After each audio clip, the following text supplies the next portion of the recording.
right. Well, a little camera problems, but what's up, everybody? It's Cool Sports Guy here. We're going to be talking a little baseball today. Joining me today is Noah. How you doing, Noah? Oh boy, I got him on mute. Oh my bad. Oh, Noah, how are you doing now? Sorry, I had you on mute there. I'm doing pretty good. How are you? Doing great, thanks. A lot of good baseball action going on in the books right now. We're about a month into the season. A lot of cool stuff to talk about. A little breakdown of our topics for today. It's going to be Rangers off-season acquisitions, how they're doing right now. A little Yankees baseball. Aaron Judge putting up some good numbers, along with our hometown guy Verlander pitching like a madman. Oh yeah. And what's the other topic? Oh, DeGrom, yes. See, he just got put into the 60-day IL, but we'll discuss all that here in a little bit. First off, let's see here. What do we got going on in the books today? Rangers off-season acquisitions, right? Want to run it down for us, Noah? What do we got over here? Four big players, $500 million in the works right here. Oh yeah. So basically, the two main players of this Rangers offseason was getting shortstop Corey Seeger from the Los Angeles Dodgers and second baseman Marcus Semien from the Toronto Blue Jays. Yeah. And it was a lot of money. I'm going to be honest. I didn't know the Rangers had that money to get all of these players, along with Sonny Gray and Cole Calhoun. But it also makes you wonder if that was the best financial decision. Yeah. If they're not really going to be a playoff contender, being in the AL West with the Astros, the Angels, and the Mariners. Right. I mean, a guy like and they just lost today. Right now, they're playing Kansas City as we speak, but they just lost yesterday, 12-17 now. Kansas City game right now, they're in the lead right now. They're winning 1-0. What is it? But it's bottom of the first, so a lot can happen between now and the end of the game, right? So, running down the stats right now for these guys, not doing so hot. We start off with Corey Seager, right? Let's see here if I can pull up his stats. Corey Seager, among all batters, I'm not talking about position players, and that can be like different criteria there, but 83rd last I saw him. Batting average 241, OBP 303, slugging 417, and his OPS is 720. How do you feel about them numbers? I feel like it's not the worst start, but it's also not the best start. I think there's a lot of time to improve, it only being May, but also at the exact same time, kind of want to play your best, and I just feel like it's possible he's not playing his best right now. Yeah, and like you said, spent a lot of money on him too, right? So, They spent a lot of money. I mean, let's just start with the first things first. 10 years, kind of. Is it 33? Did I put the right number? 33 million? Is it 33 a year? There's no way. I wrote that down wrong, didn't I? I believe so. I believe it is 33 million a year. 33 million a year. There you go. Yeah. So, my Photoshop is. Skills are pretty bad right there, but yes, 33 a year, pretty hefty numbers right there for a guy. We just ran over the stats a little bit before, for a guy that's doing that. How much time do you give him before he settles into the groove? I mean, he's clearly got the skills already. I mean, obviously he wouldn't pay this much money for somebody with no skills, but how much time do you give him right now? Especially when, hey, if you're paying that much money, you want to go big really fast, right? So a guy like that, they're in last place in the division. What's the leeway? All-star break? What do you think? I honestly think it's going to be consistently kind of the Rangers team is going to consistently be overall a bad team. Now, I don't know about Corey Seager, how he's going to do. I believe possibly in the next month where he can get used to like the Texas Rangers, he will probably get better, but it's also a team game. No matter how good you get, I think that it's a lot of, yeah. Yeah, big time. You got a lot of players, and he's not the only one to sign. I mean, it's signed a lot of big players to make that $500 million investment and everything. Right now, it's not panning out too much, right? So we also got players like you're talking about Marcus Semien, second baseman. That's really a good core right there. You need a good shortstop, good second baseman. good batters to get you in position to score the runs, which they're not doing a lot right now. As we speak, so $25 million for 7 years. I wrote it the wrong way there again, but yeah, $25 million a year, right? Getting paid big money. Oh yeah. And again, numbers are not showing good for Marcus Semien. 171st among all batters, batting 170 as of yesterday. OBP 234, slugging 223, and his OPS 457. It's very dismal numbers, and like it just gets worse and worse as we go. Cole Calhoun, one of those lower signings, but still pretty good money right there. Pretty hefty. Pretty hefty, $5.2 million for a year. Also, bottom of the pack right now. It's not. Haven't really found their groove. Maybe a lot of players from different teams trying to find their groove together. What do you think? That might be something that plays into it? I think, yeah. I think it's an adjustment for all these people coming from different teams, different dynamics. It's a lot to get used to. Like, yeah, you have the same 5 tools that you need to play, but it's also an environment thing, I feel. Yeah. So just something they have to get used to. Well, Rangers got a pretty good, nice little stadium right now. Brand new ballpark, looking pretty nice and everything. So state of the art facility, I'm sure. Hopefully they can put it all together. Well, their pitcher too. I scrolled right past them right now on this one, but John Gray, $15 million a year for 4 years, also not doing great. Like just like all this stuff, for the money that they're paying, I'd expect to see numbers at least from one of these guys, and it seems like none of them are producing. So we'll see how today plays out. Maybe they can get back on track and get back on top. Not too high on top because I want my Astros to be up there anyway. Yeah. They're doing pretty good right now. So I think Astros are second place last I checked. I think so, yeah, right behind the Angels. But they did just hit a 10-game winning streak today. No, it was 9. It was because they did 7 at home, and then no, you're right. It was 10. 10. It's 10. I don't know why I argued against it because you know your stuff, man. So 10-game win streak. Hit that doubleheader. It was really good, and I'm sure we'll be discussing here shortly. But this, as far as Rangers action, a lot needs to be done right there to bring it all together. So talk about your team, the NYC. I was going to say NYC, but there's 2, right? So NY. Yeah. Yankees, Aaron Judge, putting up some numbers, huh? How you feel about that? I feel like it's good because, ever since 2017, he hasn't had.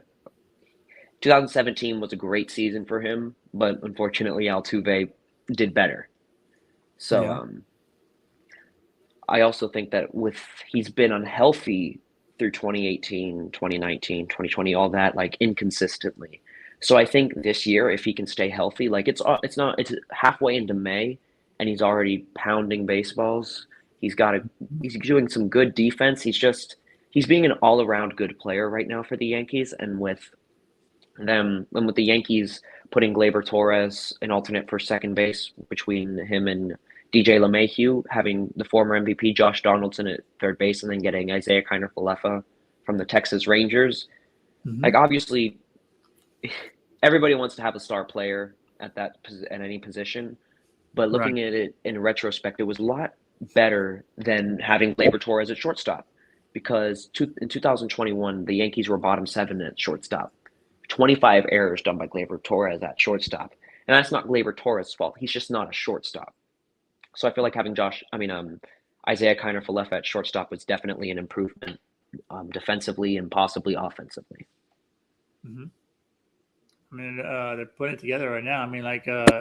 If it's not one guy, like you said, this is a team that's putting it all together right now. New York Yankees, first in their division. They got 4-game lead on Tampa Bay, and Tampa, they might not spend a lot, but they play hard. So it's a scary team. It really is. To be able to stay ahead of them is going to be quite a task. But right now, if you take what is it, maybe between 10 to 20% in the season right now. It's good that they're putting these numbers up. What was that longest win streak they had? Right now they're 3 wins, but they had a pretty nice little win streak. They had 11-game win streak. 11-game win streak, yeah. Not too shabby there, yeah. It's nice to see that all those developments right there. But on the other side of the pond, On the other side, New York Mets. So the DeGrom being put on a 60-day IL. How do you think that fits in for them right now? They're standing. Where are they at right now? New York Mets. They're still in first place. Do you think it's going to affect them much as far as putting wins together? I don't think it's going to affect them that much just because they have Max Scherzer. Mm-hmm. Like, yes, they did lose Noah Syndergaard and Marcus Stroman, but they also still have a solid rotation. Like, they're not big names. They don't put up big numbers, but it's a solid rotation. I feel like it's more emotionally devastating for the Mets to have Jacob deGrom keep on getting hurt because he is such a great player, could get them more wins. So it's more of like to have someone with such great talent who put up a lot of good years, still has the potential to put up good years, just constantly having shoulder issues. Gotcha. Yeah. I mean, it's tough to see right now. Yeah, especially like you said, they have a good rotation, got some other guys behind them. You got to have them keep going. And I think 60 days is not like like it could be less, right? Like that's what I heard. Is that what you heard too? It could be less, but also with a player like Jacob deGrom, they're not going to. I don't think they're wanting to take any chances. No, yeah, that's probably better. Like, look at we waited 2 years for Verlander, and that panned out He's pretty killing well. it. My Oh goodness. yeah, Did you he was see? what 4 outs from the no-no. What was it? Like 4 or 5? I think so. Yeah, he was. I mean, he went to the eighth inning. I mean, the guy, I don't. He's pitching like a machine. I don't understand how he's doing that, but I'm okay with it since he's representing right now. So, but what was it called? Right now, I heard about Vegas odds. I think this was before his last game. Also, he was the prohibitive favorite as we speak to win the Cy Young right now. So, betting favorite for the Cy Young. Verlander. Yeah, with the numbers he's putting up right now. So, I'm happy to I see believe that. how you feel about the Astros right now? Their win streak and everything they got going for them. I'm gonna say I underestimated the Astros this season. I probably feel kind of stupid about it because they only lost Correa, but Jeremy Pena still seems like he's going to be a solid player for the Astros. Because I mean, what it looks like, he already has like a great dynamic with everybody in the infield. Like Mm-hmm. they're just doing so great, but also he has games where he just does so great, and then he has a couple games where he's just not doing that great at all. Yeah.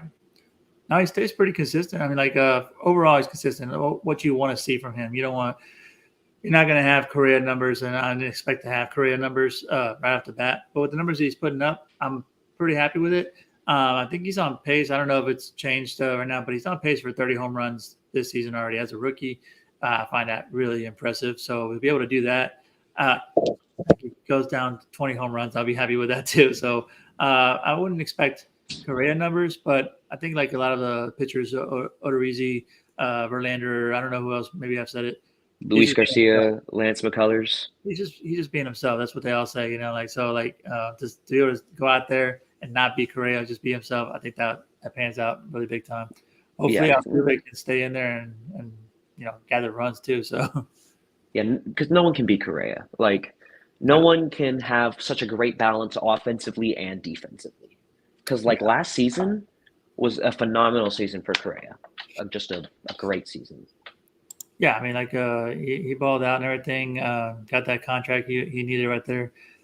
I wish I could have seen him play this series right now. I don't know. Was this the last game from Minnesota that we were playing for I this believe season? so. So I wish I could have seen him play. So I guess we're gonna have to wait till he comes down to Houston to make his debut against the Astros. I'm not sure how people will take that. I don't know if he'll get booed or he'll get cheered.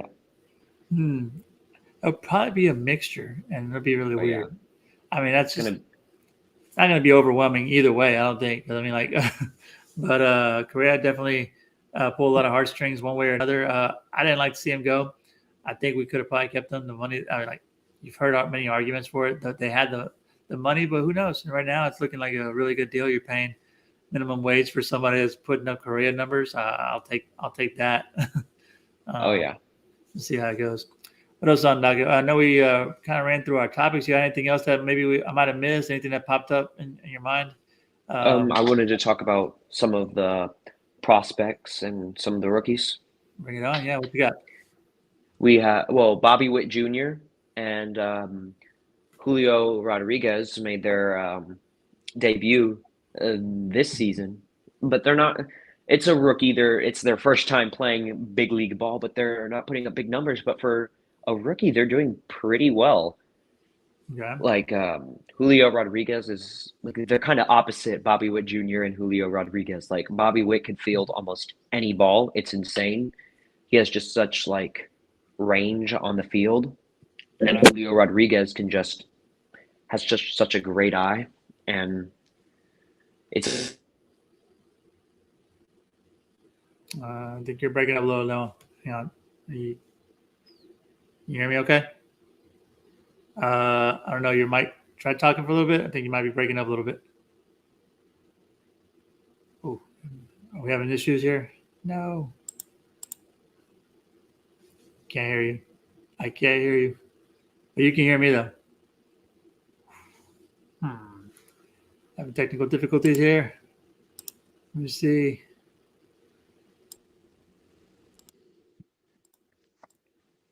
Can you hear me now? Can you hear me? I can hear you. Yeah, I don't know what happened there, man. Lost it, but yeah. All right. What were you saying now? Go for it.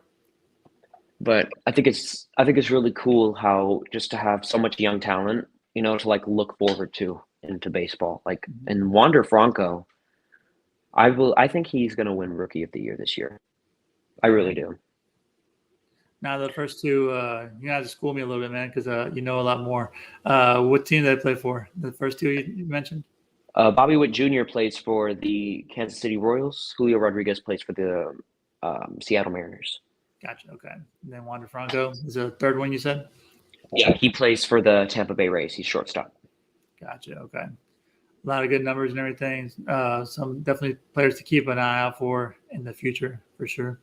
Oh yeah, and I saw something on ESPN saying that they think right now Trout is number one for American League MVP, and then second is Judge. Oh yeah. Yeah, I mean, I just don't think so. I don't know if that's just the Yankees fan in me trying to be prideful, but I really don't think so. I think Judge could 100% pull through because at the rate he's going, he could definitely hit over 50 home runs this year. Man, how many does he have so far? Do you know? 10. 10 home runs. It's a good pace right there for sure. Mm-hmm. I think I saw his stats. He's batting really good. I mean, like average 288, OBP 352, slugging 613, and OPS of almost 1,000, 965 right there. So stellar number. I think he's like the top 25, I think, in batters. I'm just talking about overall. I'm not even talking about by position either. So to be up there in that kind of companies, it seems, showing up really good numbers right there. Well, cool, man. A lot of good stuff right now. We're early off in the season. Maybe we can get back and talk in a couple of weeks, talk a little bit more about see what's going on. Astros, Yankees, anybody else that might be in the works. You got any closing thoughts for us for today? I mean, no, not really. I think I got everything I wanted to say so far. I'll make sure to probably keep a notepad with me next time so I can write down all the thoughts that come with me during the day. Yeah, man, it's good. Yeah, there's a lot of action going on right now at the beginning of the season. I think that's what I like the most because every team is in contention right now, and you can really see a lot of things start to play out as we move into the first quarter of the season, being over. And it's nice to like just keep up with all the action and everything. So, but yeah, we should be covered a lot of topics and everything and go from there. So it's good having you on the show, Noah. And we'll get back. We usually do shows on Thursdays. This is the first one that we've had back. It was nice to have Noah on the show with us, and we'll have you as regular as we move forward. But be sure to catch. We're gonna try to talk a little football a little later on too for all you guys listening, and then maybe a couple of weeks right now we'll come back and talk more baseball. Sound good to you? Oh, of course, yes. All right, that'll work then. All right, guys. Well, thanks for tuning in, everybody. Make sure you catch us on the page. Give a like, share, all that good stuff. Facebook, Instagram, Twitter. What else I'm missing? Yeah, all the other good stuff. And coolsportsguy.com for all your stuff. And I'll go ahead and close this out if I can do this the proper way. Until next time, everybody.